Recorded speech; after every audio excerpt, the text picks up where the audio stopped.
این خونه قدیمی منو که یادتونه، یه خونه نخلی توی شمال برلین که 5 سال من اینجا زندگی کردم و حتی یوتیوب من همینجا شروع کردم. دقیقاً توی این خونه. خب بچه‌ها جریمه این بازی اینه که هر کسی که رید یا اشتباه کرد 1 یورو جریمه میشه. 1 یورو میشه چقدر؟ 30,000 تومان. این خونه کم کم داشت برای من کوچیک میشد و رویاهام بزرگتر. بدتر از همه من اینجا کرایه نشینم. تو این 5 سال هر ماهی تقریبا 800 یورو داشتم کرایه میدادم. بریم با هم برای آخرین بار این خونه رو ببینیم. بچه‌ها اینجا اتاق کار من بود و اینجا اتاق خواب، اینجا پذیرایی ما بود و اینجا آشپزخونه این خونه بود و شاید باورتون نشه بابت تک تک وسایلی که شما تو این خونه می‌بینید، مثلا همین یخچال، من کلی زحمت کشیدم، کلی کار کردم. من یادم میاد این یخچال رو 1200 یورو من 5 سال پیش قسطی برداشتم. تقریبا 2 سال من قسط میدادم. این آشپزخونه همچنین، این دستگاه کافه همچنین، این اجاق گاز همچنین، تمام وسایلی که تو این خونه هست همه رو با جون دل خریدم و بابت تمام این وسایلا کلی زحمت کشیدم. و امروز تو این ویدیو جواب تمام زحمتایی که من تو این چند سال کشیدم قراره که بهم داده بشه. قرار نیست که اینو آنباکسینگ کنیم، بلکه قراره بریم خونه جدید اون آنباکسینگ کنیم، خونه‌ای که مال خودمه. قبل از هر چیزی ما ماشین رو پر کردیم. یعنی من هر سری که میرم سمت خونه جدید سعی می‌کنم ماشین رو پر کنم که دستخالی نرم اونجا، چون که خونه جدیدم نیم ساعت تا برلین فاصله داره. هوام توی آلمان متاسفانه خیلی زود تاریک میشه. دقیقاً 1 ساعت و نیم دیگه هوا تاریکه. قبل از اینکه هوا تاریک بشه بریم خونه جدید رو ببینیم. لیتس گو.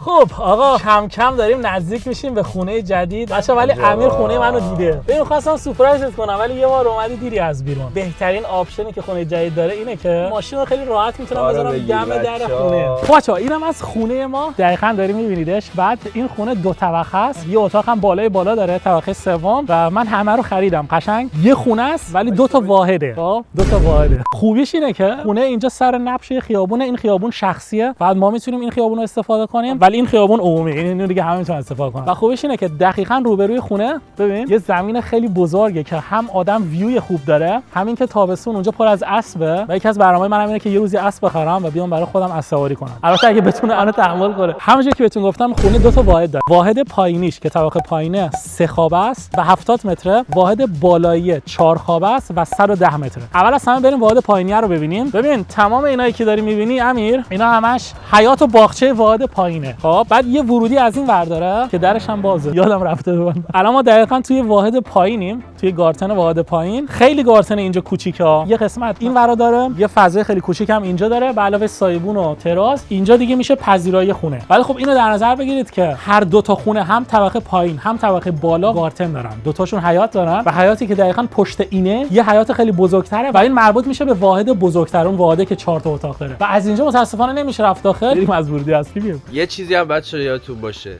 تمام اینجا رو چند ماه دیگه ببینید دوباره. وای اصلا حراتون میریزه، چون قرار کمپلت این خونه کلا تغییر کنه. مثلا اینا از بس به این خونه نرسیدن که نگاه کن اینا همش باید چیده بشه. بعد اصلا اینجا چه میدونم اومدن چوب گذاشتن که اون ور معلوم نشه، بعد این چوب اصلا پوسیده، بالا شکسته، اصلا بهش نرسیدم. این چمنش صاف نیست، مثلا این بلوکه اینجا یه ذره کج شده. خب اینا همش کار سختی نیست، اینا مثلا کارهایی که خیلی ساده است. بعد این مثلا پسندم نیست، این نرده‌ها رو کلا میخوام عوض کنم. خیلی کارا قرار بکنیم. همه این مراحل هم براتون فیلم میگیریم، پس حتما کلا منم دنبال کنید. الان بریم اون یکی باغچه هم ببینیم. این باغچه کوچیک رو دیدیم که مربوط به خونه کوچیک است. بریم باغچه بزرگتر هم ببینیم و بعدش بریم داخل خونه رو ببینیم. لیتس گو. امیر تو بیرون وایسا.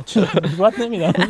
بچه اینجا ورودی اصلی این خونه است. حالا این جواب برای پست. این یه جورایی نردبونه اینجاست. این گاوه مال همسایه‌مونه. بعد این هر روز توی خونه است. مثلا اون سری من دیدم این همسایه نردبون گذاشته بود. و این رفت رو نردبون خونه‌اش داشت سقفو تعویض می‌کرد. رو نردبونه رفت و خوابیده بود. قراره که اینجا یه دونه در ورودی درست بشه که ماشین بتونه بیاد داخل. و اینجا قرار پارکینگ کنه. بچه‌ها اینجا از حیاطشه، حیاط واحد بالا. بعد این باغچه بزرگه. ولی خب اگه اون دیواری که اونجا بود اونو اگه برداری کلا میشه یه تیکه کرد. ایده منم اینه که در آینده یه تیکش کنیم. این باغچه ماست. یادت میاد تجهیزات دوربین رو برمی‌داشتیم می‌رفتیم تو پارک فیلم می‌گرفتیم؟ آره واقعا. دیگه از این بعد بچه‌ها واقعا برید ویدیو قدیمی منو ببینید. مثلا با شمشیر سامورایی تست می‌کردم، با تیر می‌زدم، تو پارک فیلم می‌گرفتیم. ولی الان یه باغچه 300 متری خریدم که کنار خونمه، برای خودمه و این خیلی حس خوبیه. برای اینجا کلی ویدیوهای خفن میاد. حالا از اینجا که یه ذره وارد بشیم، اینجا جزو باغچه خودمونه. این پشت همون دیواره است که اینجا رو جدا میکنه و اینجا حتی یه حالت انبار مانند داریم. می‌بینی که اینجا آدم میتونه حالا خرت و پرتای بی ارزششو بذاره. برو آتاشخونه هستی. و بچه‌ها اینا بهتون میگم این ورودی رو اگه ببینید یه در داره که این در وصل میشه به یه آشپزخونه. بعد اون واحد بالایی آشپزخونه‌اش پایینه، پله میخوره میره بالا و بالا 4 تا اتاق داره به علاوه 2 تا توالت و اون بالای بالا یه اتاق داره که اونم بعد بسازیمش. و الان تو اون واحد یه نفر داره زندگی میکنه، یعنی ما داخل اونجا رو نمیتونیم نشون بدیم، ولی 2 هفته دیگه اونجا خالی میشه و قراره که تو اون واحد بزرگه 4 خوابه من برام زندگی بکنم. و واحد پایینی که 3 خوابه است اون ولی خالیه. واحد پایینی همون بود که باغچه‌ش اون قسمت بود. بچه‌ها بریم الان برای هاوس تور. ما دیگه روم تور نمیشه بهش گفت و خیلی ذوق دارم. من این خونه رو نزدیک به 8 ماه که خریدم، باورت نمیشه 8 ماه، ولی خودم داخلش نمیتونستم برم چون هم پایین هم بالاش متاسفانه کرایه داده شده بود و مستاجر اونجا زندگی میکرد. حالا خیلی خوشحالم که پایین خونه خالی شده و بالام تا 2 هفته دیگه خالی میشه. بریم و داخل خونه رو ببینیم. خب ببین من اولین بارم نیست که اینجا میام، چون که این خونه رو که می‌خری تو آلمان قانون اینه که حتما باید بیا خونه رو از قبل ببینی و منم خب 100% خونه رو دیدم، ولی خیلی هیجان دارم که خونه رو به شما نشون بدم. خب اول از همه بچه‌ها ما اینجا یه دونه اتاق داریم. بچه‌ها اینجا مثلا چه می‌دونم شوفاژ، آره شوفاژ، آب گرم کنه، یه جورایی مثل شوفاژ خونه میمونه و یه ذره کوچیکه، ولی خب اینجا قرار نیست که مثلا بزرگم باشه. به نظرم کاملا اوکی، مثلا آدم میتونه جارو برقی رو اینجا بذاره و خرت و پرتای اضافی. و یه چیزام بهتون بگم، این خونه حتی سولار پنل هم داره، یعنی ما میتونیم حتی از نور خورشید هم انرژی بگیریم و دستگاهش دقیقاً همینه. بعد رو سقفه، من آخر سر بهتون نشون میدم. در اینو ببندیم. بعد از اون بچا این یکی از واحدهای خونه است که اگه وارد اینجا بشید این پشت دونه آشپزخونه است، خیلی بزرگه، آشپزخونه اوپنه، به علاوه یه هال خیلی بزرگ، بعد پله میخوره میره بالا و بالا 4 تا اتاق داره و خیلی خفن و لوکسه. من اینجا رو خیلی دوست دارم. اینم میشه واحد 3 خوابه، واحد دوم. بچا این خونه پایینه و یه جورایی اینجا راهروی خونه میمونه و اینجا کلی خرت و پرته. دلیلش اینه که ما این خونه رو داریم سعی میکنیم که 7 روز دیگه کاملا بازسازیش بکنیم. و بیا اول از همه ببینیم از مهمترین جا شروع کنیم. توالت، یس، توالت بزرگه حاجی. یه دوش، توالت و اوکی دیگه. اینجا ماشین لباسشویی میاد و از اینجا دید داری به سمت بیرون. الان ماشین من دقیقاً همینجاست. خیلی خفنه. ولی خیلی باله، چون که نگاه کن من الان مثلا شارژر ماشین برقی ندارم، ماشینم اینجوری میذارم تو شارژ. خوبی اینجا اینه که بچه اینجا کفش بخاری داره و این خیلی خوبه. گرمایش کف هم دقیقاً اینه. گرمایش کف دقیقاً اینه. 2 تا واحدا هم توالت هم آشپزخونه‌شون گرمایش کف داره. بریم سراغ اتاق بعدی. اتاق بعدی اینجاست. یه اتاق کوچیک‌تره. امیدوارم به هم ریخته است. دارن بازسازیش میکنن. آره. بعد بچه‌ها تمام این خونه کفشون نگاه کنید لامیناته، کفشون نوع تمیزه. اون پشت هم مثلا سرامیکه. تنها کاری که ما اومدیم انجام دادیم اینه که الان کاغذ دیواری اینجا رو دارن در میارن بچه‌ها و این رول پلی‌ها رو می‌خوایم بپوشونیم، کاغذ دیواری رو کلا در بیاریم، چون که این خونه سرجم 20 سال قدیمیه. 20 سال توی آلمان زیاد نیست. تو آلمان ما خونه داریم که 200 سال قدیمیه. تو ایران شاید زیاد باشه، ولی تو آلمان خونه 20 ساله نوسازه. 9 سال میشه. خونه که من خودم تا الان 5 سال توش زندگی می‌کردم اون 94 سال قدیمی بود. بعد از اونجایی که 20 سال قدیمیه، کاغذ دیواری قدیمی شدن و همه رو داریم در میاریم. کاغذ دیواری رو در میاریم، کاغذ دیواری جدید می‌خوایم بزنیم و بعدش معلوم نیست ولی به احتمال زیاد مستاجر بیاد تو این خونه. اتاق بعدی خیلی بزرگتره و بفرما اینم از اتاق بعدی. کف اینجام لامیناته و خیلی خوشگله، خیلی هم بزرگه. اینا گرمایش کف داره اینجا؟ اینجا نداره، نه اتاقا ندارن، فقط آشپزخونه و توالت. بریم سراغ اتاق بعدی که میشه آشپزخونه. خب بچه‌ها اینم از آشپزخونه اینجا. همونجوری که بهتون گفتم کفش سیستم گرمایشی داره و حتی ما اینجا کلی کابینت هم داریم، فقط ظرفشویی، اجاق گاز و یخچال نداره. یعنی همه این سه تا رو بگیریم دیگه کلا کامل تکمیل میشه. و مهمتر از همه چیز امیر خان ویو رو ببین، خداییش آشپزخونه پایینه. ویوش باحال نیست خداییش. بعد بچه‌ها فکر نکنید الان مثلا ما توی بیابون دور افتاده ما، نه، ما الان مثلا توی یکی از شهرهای اطراف برلین هستیم، خیلی به برلین نزدیکیم، قشنگ 20 دقیقه دیگه ما تو برلینیم. بعد خوبیش اینه که اینجا هم یه ذره شلوغه، یعنی در اون حد خلوت نیست، ولی خب مثلا خونه من جاییه که واقعا ویو رو به دشت داره، خیلی باحاله. و بریم سراغ آخرین اتاق. اینم از پذیرایی خونه ما. پذیراییش هم خیلی بزرگه. خب بچه‌ها نمیدونم نظرتون حتما برام توی کامنت‌ها بنویسید. پذیراییش هم اصلا کاغذ دیواری نداره. قشنگ معلومه دیگه، فکر کنم کاغذ دیواری نداره. اینجا بعد اول از همه کاغذ دیواری انجام بشه و بعدش کلا بعد رنگ بزنیم اینجا رو. ولی به نظر منم خیلی باحاله، نقلی و خفن و باحاله. این واحدی که الان بهتون نشون دادم فقط 3 خواب داره، 70 متره و اون یکی واحد 110 متره به علاوه یه اتاق شیربونی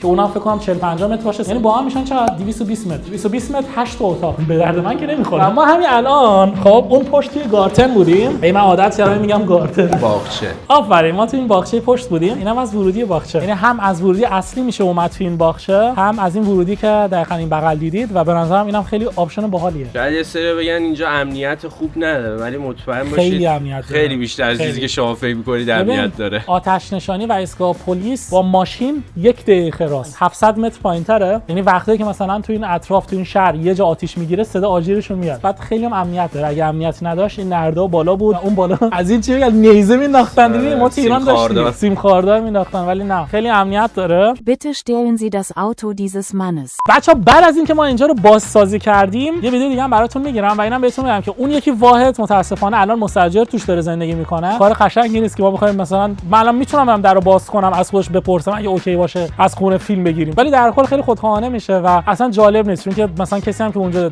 مستاجر پرایوسی خودش رو داره. الان میره بچه کار بکنیم، بریم یه آتیش خفن بزنیم تو گارتن خودمون، دیگه نیاز نیست بریم سوئد گاردن کرایه کنیم. بچا منقلم آوردیم آماده است. این منقل مال همسایه از قرض گرفتم، یه منقل خوبم سفارش دادم که تا 3-4 روز دیگه میرسه به دستم. بریم یه آتیش روشن کنیم و یه ذره راجع به این خونه صحبت کنیم. ببین من عاشق آتیشم، امیرم عاشق آتیشه و اولین کاری که من همیشه دوست داشتم مثلا تو خونه خودم یه باغ خودم بکنم همین کار بود که برم مثلا کلی چوب بیارم و یه آتیش خیلی خفن بزنیم. خب امیر خان اینا من شیرینی خونه.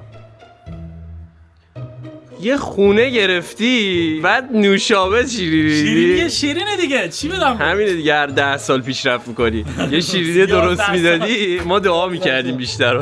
من یه چیز بهت بگم امیر، شاید باورت نشه. البته چرا باورت نشه، تو همچین شرایطی بودی. روز اولی که من اومدم آلمان بچه‌ها توی کمپ پناهندگی منو انداختن. اون موقع 17 سال و 8 ماه بود. اولین کمپ پناهندگی که من داشتم توی روستای دورافتاده بود. مثلا اونجا سگ پر نمیزد. مثلا هم دقیقاً این تجربه دقیقاً یعنی تو هم داشتی، من میدونستم دقیقاً کجا بود. بعد من از اونجا انتقالی گرفتم با هزار بدبختی. خب اومدن منو فرستادن برلین. بعد تا 18 سالگی من توی پناهگاهی بودم، توی کمپی بودم که یه بارم ویدیوشو گرفتم، فکر کنم شما میدونید منظورم کجاست، که مثلا تو اون کمپ اولی که بودیم قشنگ 3 ماه خوردیم من اونجا بودم تا وقتی که 18 سالم شد. یه اتاق 2 نفره بود، خیلی باحال بود. 18 سالم که شد من دلم خوش، گفتم وای الان 18 سالم شده من اینجا تک و تنها. الان اینا دلشون میسوزه میگن تک و تنهاست تو این کشور غریب، برام کیک میخرن، هدیه بهم میدن، الکل میتونم برام بخرم. من 18 سالم که شد تو کمپ که بودم، خب کمپ زیر 18 ساله بود موقع. اومدن مسئول کمپم یه صبح اومد داخل، یه نامه آورد بهم داد، گفت تولدت مبارک 18 سالت شده. گفتم خیلی من نامه فکر کردم چک بانکیه چیزیه. بعد نامه رو که بهم داد گفت دنبال کمپ جدید بگرد. چرا؟ چون کمپی که داشتم زیر 18 ساله بود، آره برای زیر سن بود. آجی من کل چمدون براشم گفتم خیلی ساده ای دیگه. گفتم اوکی حالا میرم دنبال کمپ جدید دیگه، میرم کمپ بزرگسالان. بعد رفتم گشتم، بعد تو اون دورانی بود که جنگ روسیه و داعش و اینا بود، نمیدونم از عراق و روسیه از همه جا ریخته بودن تو آلمان. بعد دیدم تمام کمپا پره. بعد 18 سالم که بود دقیقاً از ظهرش خب تا ساعت 7 شب من اینجوری توی قطار دور برلین داشتم میچرخیدم، هیچ جایی پیدا نکرده بودم، هیچ جایی. بعد یکی از دوستام اسمش روبله، قبلا تو ویدیوام بهتون نشونش داده بودم، دکتره. مثلا اون بهم زنگ گفت چیکار می‌کنی؟ اونم مثلا یه هفته شناخته بودم. گفتم چی من 18 سالم شده، تبریک بهم گفت اینا. گفت چیکار می‌کنی؟ گفتم چی من دارم پارتی می‌کنم. گفت شوخی می‌کنی؟ گفتم آره شوخی می‌کنم دیگه، من تو قطارم هیچ جایی رو ندارم. آره. بعد اومد چند شب بهم جا داد. بعدش اینقدر من گشتم یه کمپ پیدا کردم، حالا حتما چه کمپی. اونجا کمپ اصلی بود، یعنی اولین کمپ اصلی که من تو زندگی وارد شدم. آره. بعد یه اتاق بود با 17 نفر آدم. بعد از هر ملیتی هم هست. توی سالن بعد ببین ایرانی نبود، همه عرب بودن. عربای بچه‌ها سوریه و عراق بودن. مثلا این اولین پناهگاه من بود و همون موقع بود که من بغض زیرم گرفته بود. بعد یه بار به خدا اگه دروغ بگم یعنی شورتمو خب خیس بود. بعد اونجا خب نمیتونستی لباساتو خشک کنی، شورت خیسو مجبور بودی بچرونی، راه حلی نداشتی، نمیتونستی باشه، نمیتونستی شاه کنی. شب می‌خواستی می‌ذاشتی بغل تخت. بعد من می‌خواستم برم بیرون، شورتم خیس بود، نذاشتم بغل تختم، گذاشتم تو کمد لباسیم. یه کمد آهنی بود اینجوری، خب همین کمد لباسی بود، گذاشتم تو کمد. بعد رفتم بیرون، برگشتم دیدم شورتمو دزدیدن. خب درس بزرگی آره دیگه. گفتم یا بعد ادامه بدم یا باید یه جایی برسم که بتونم پیشرفت کنم. و الان مثلا یه خونه خریدم که 8 اتاق داره. ولی خب اینو خواستم بهتون بگم که راهش یعنی از 11 سال پیش تا به الان مسیر اصلا آسون نبود. اگه همون موقع که شورتامو زدن من گریه می‌کردم، ضعیف بودم، گیواب می‌کردم، برمیگشتم ایران، الان مطمئن بودم تو پیک موتوری کار می‌کردم. مطمئن بودم چه می‌دونم یه مغازه کوچیک شاید می‌داشتم، شاید به این جایی که الان هستم نمی‌رسیدم. نمیگم جای خوبی رسیدم، ولی اینو می‌خوام بهتون بگم که هر جا که سختی می‌کشید، هر جا که فشار روتونه، هر جا که داره بهتون فشار میاد، بدونید که شما در حال پیشرفتید. خب چون که الماس هم زیر فشار خیلی زیاد تبدیل میشه به الماس. همیشه وقتی که زیر فشارید، افسرده اید، هم هزار تا مشکل دارید، این به این معنیه که دارید پیشرفت میکنید. پیشرفت همینه. من آدم مولتی میلیونر دیدم که زیر فشاره، خیلی استرس داره. حتی ایلون ماسک هم خودش میگه من هفته 60 70 80 ساعت کار میکنم. آدمای متوسط هم دیدم که وضع مالشون خوبه، اونام زیر فشارن. چرا؟ چون در حال پیشرفتم.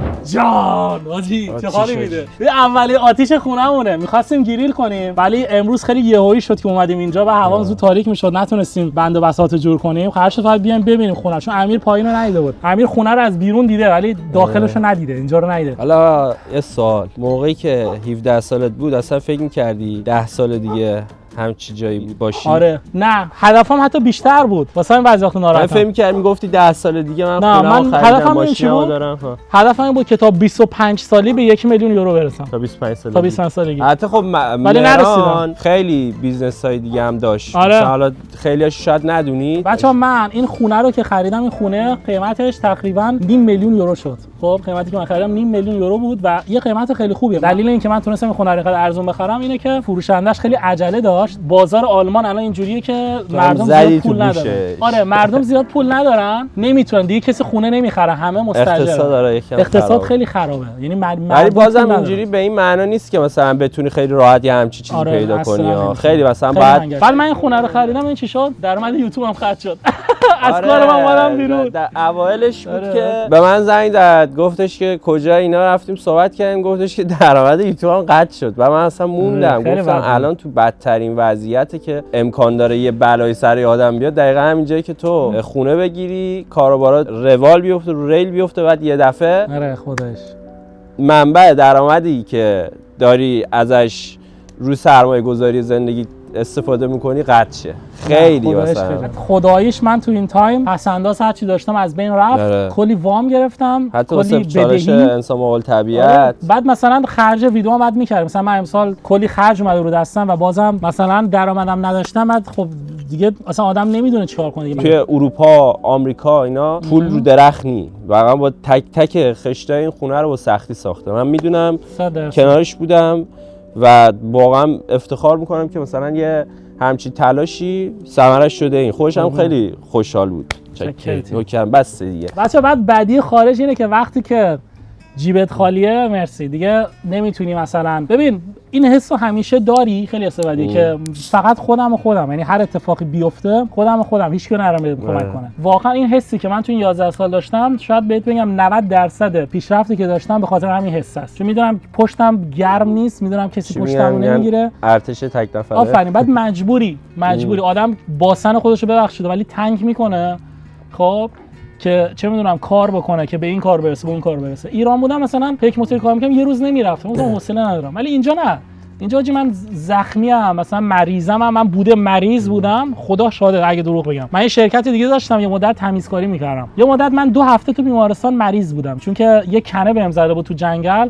اون کنه یه بیماری داشت به اسم یه ویروس بروکلیوزه، آلمانی میگن بروکلیوزه، حالا اسم درستش رو براتون زیرنویس میکنم. نصف صورتم فلج شده بود.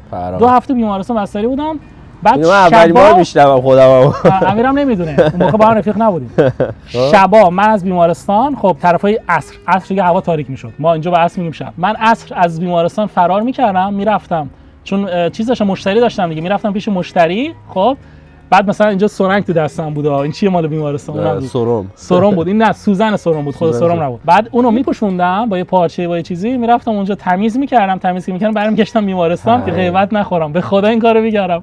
هر 3 روز یک بار بعد میرفتم. خیلی داستان داشت. محصل بعد دعوتت کنی.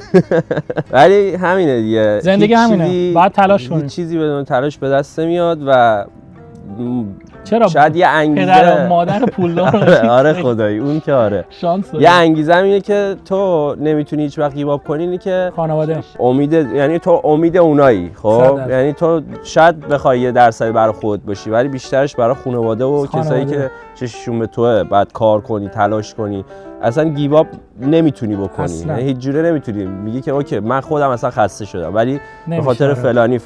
آقا به شما هم پیشنهاد میکنم هر جا که هستید اولویت زندگیتون رو بذارید خانواده. خیلی رک و رو راست میگم، خیلی با شجاعت میگم، اول خانواده، بعد رفیق، بعد پارتنر تا وقتی که ازدواج نکردید اولویتتون خانواده باشه. من این عقیده خودمه، چون مادرته که تو رو مثلا بزرگت کرده. اون موقع رفیق نداشتم، اون موقع پارتنری نداشتم. پارتنر وقتی جزء خانواده میشه که ازدواج کردید، چه میدونم بچه آوردید، رفتید با هم زندگی کردید. ولی خب اولویتتون همیشه خانواده باشه. پارتنر و به رفیق. نظر من بیشتر کسایی که ما رو میبینن واقعا اولویتشون خانواده‌شونه. چون من خیلی‌ها رو میبینم که شب و روز دارن تلاش میکنن فقط به خاطر خانواده‌شون. 100%. و این خیلی خوبه که حالا این ویدیو شاید یه انگیزه‌ای هم باشه واسه بچه‌ای که تازه دارن شروع میکنن یا هر چیزی. واقعا اونجوری که فکر میکنید سخت نیست اگه تلاش درست بکنید، اگه تلاش واقعی بکنید. یعنی تو آینه که به خودت نگاه میکنی بگی که آره من صدمو گذاشتم. خب 100%. اگه این کارو بکنی مطمئن باش که تو هر کاری صدتو بذاری دقیقاً همون کار میکنه. یعنی اگه یه وقت دیدید که مثلا یه کاری انجام دادی شکست خوردی، صدتو نذاشتید. مثلا منم الان تو یوتیوب صدمو نذاشتم، خب بعد مثلا وضعیت همینه، ولی اگه صدمو میذاشتم مطمئن بودم بهتر میشه و پیشرفت میکنی تو هر زمینه‌ای.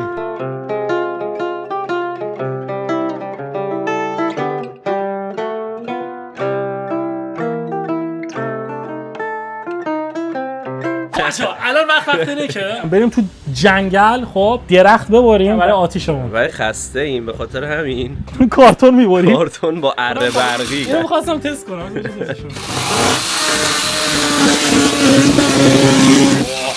چه صدایی هم داره. چقدر هم سریعه. برام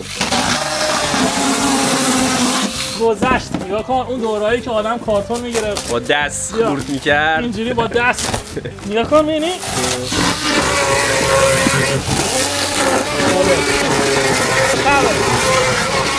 حالا نرو بده به همین آسونی ایزی یس. قشنگ هم کارتون تلویزیون خونم بود و تلویزیون خونم من 2 سال پیش خریده بودم.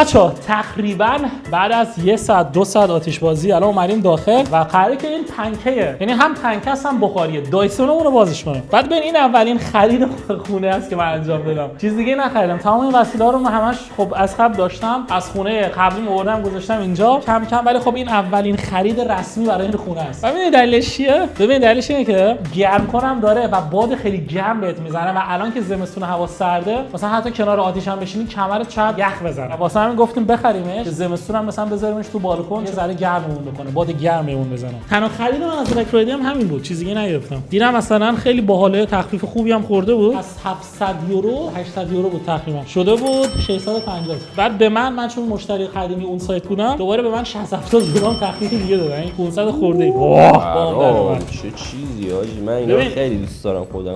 ولی من اینجوریه، این کنترلشه واسه این دو شاخه برقشه دیگه. چی داره این؟ همین 500 یورو، همین سریع‌ترین آنباکسینگ دنیا. ببین فیلتراش تو اینه. ما از ایناییم که اصلا دفترچه راهنما رو نگاه نمی‌کنیم. نه من فقط میدونم فیلتر داره. بعد فیلتر رو که روش نصب بکنی بعد 3 تا کار انجام میده، هم گرم میکنه هم خنک میکنه. خب یعنی هم تو زمستون خوبه هم تابستون، چون من متنفرم از اینکه پنکه تو تابستون در بیاد بعد زمستون مثلا بری پنکه رو بذاری تو انباری. نه اینو زمستون هم میتونی استفاده کنی به عنوان گرم کن. آقا بالاخره ما تونستیم راش بندازیم. ای بابا چون برپی. بذار الان بریم تستش کنیم. به این روشنش کردم. خب حالا یه آپشن خیلی خاصی که داره اینه که نگاه کنید، این حالا یه جوری حالت بخاریش میمونه. الان دماش امیر میذارم روی 37 درجه. میبینی؟ بعد به دستتو بذار جلوش همین الان. پشمو. میبینی چقدر گرمه؟ چقدر گرم میکنه. آره خیلی میشه. بعد این مصرف برقش چجوریه؟ نمیدونم، مهم نیست. وقت سولار داریم رو پشت بوم. و اصلا مهم نیست برام. ولی خیلی باحاله. بعد راحت جلوش وای میسی. یه بخاری صدا. آره دیگه بخاری دیگه. تا اینجا بازش میاد آجی. درجه پنکه‌ش رو ماکسیمومه ولی بازم تا اینجا میاد. الان نگاه، الان باد این ور اون ور میچرخه، گرماش داره بهم میخوره از همینجا. بچا یکی از واقعا خفن تریناه، فکر کنم بهترین مدلشه. تقریبا دیگه به جز این مدل دیگه دایسون دیگه خفنی نیست. اینو گذاشتم اینجا. خب میخوام برم الان اینجا بشینیم گرم میکنه. البته فکر نکنم برای بیرون خونه باشه، همینجوری خریدم. ولی اگه برای بیرون خونم نبود میذارمش داخل، بعد گرم میخوره. ولی اون قدرا که فکرشو میکردم گرم نیست. بیشتر به درد این میخوره که مثلا اتاق تو یه ذره گرم کنی. بچه‌ها اینم از خونه جدید ما و بهتون گفتم این فقط یه واحدشه، یه واحد سخابشه. واحد اصلی اون بغله که 2 هفته دیگه بهتون نشون میدم توی پارت دیگه و تمام قسمت‌های خونه‌ام دیگه دیدید، مخصوصا باغ خونه‌ام دیدید. حتما نظرتون رو برام توی کامنت‌ها بنویسید که این حصار یا دیواری که اینجا هست اینو آیا برداریم که باغچه‌ها یه تیکه بشن یا نه، و به احتمال خیلی خیلی زیاد ما این خونه رو که یه ذره تمیز ترش کردیم به زودی کرایه بدیم، چون که خب به درد من نمیخوره. 3 خواب اینجا داره برای من خیلی زیاده. بعد همون 4 خوابی که اونجا هستن برای من زیاده. تازه از این 4 خواب یه اتاقش هم دفتر یوتیوبه. واسه همین بهترین کار اینه که اینجا اینجا رو بدیم کرایه و به نظر شما اگه این دیوار رو برداریم و این دو تا باغچه رو یکی بکنیم و با اون کسی که اینجا زندگی میکنه شیر بکنیم اوکی هستش یا نه؟ و اگه ایده ای چیزی هم دارید راجع به این خونه برام توی کامنت ها بنویسید، تمام کامنت ها رو میخونم و همه ایده هم که شما به ما میگید و اگه خوب بودن اجرا میکنیم. و از اونجایی که شما هم خانواده من هستید تمام تغییراتی که تو این خونه قراره ایجاد بکنیم و توی ویدیوهای آینده میبینید، پس حتما کانال منو دنبال کنید. عشق منید، عشق بگیرید و تا ویدیو دیگه بای بای و مرسی هم بابت حمایت همتون.